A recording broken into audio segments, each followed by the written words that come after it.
Messi, Neymar, রোনালদোরা কি football খেলে। Football খেলতাম আমরা। বাপরে বাপ, খেলা কাকে বলে। খেলার আগে গেম প্ল্যান অনুসারে সবার পজিশন ঠিক হলো।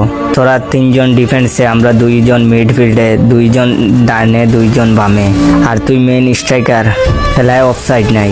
তুই মেইন স্ট্রাইকার, ওদের গোলবারের হেলান দিয়ে দাঁড়িয়ে গোলকিপারের সাথে গল্প কর। নিচে নামার দরকার নাই। শুধু আমরা বল এগিয়ে দিলে গোল করবি। খবরদার, মিস হওয়া চলবে না। তারপর খেলা শুরু হওয়ার 2 মিনিট পর পজিশন সব ভেঙে চুরে একাকার অবস্থা। ডিফেন্ডার চলে গেছে গোল করতে, স্ট্রাইকার এসে ডিফেন্স সামলাচ্ছে। মাঠে কাদা থাকলে আরেকটা দৃশ্য দেখা যায়। জটলার ভিতরে লাতালাতি চলতেছে। একজন বল অলরেডি 3বার করে লাথি দিয়েছে, অথচ বল 2 ইঞ্চিও নড়েনি।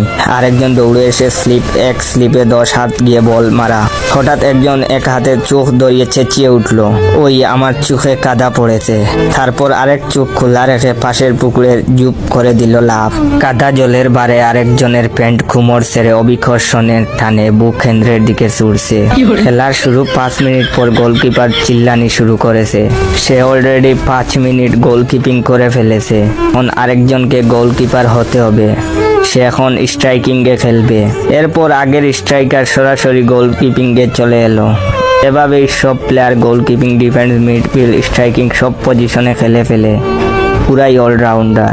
অথচ এই মেসি, নেইমার, রোনালদো তারা একটা পজিশনে খেলে। যাই হোক, ভিডিওটা বানিয়েছি আমাদের শৈশবের কথা মনে করিয়ে দিতে, কোনো প্লেয়ারকে ছোট করে দেখতে নয়।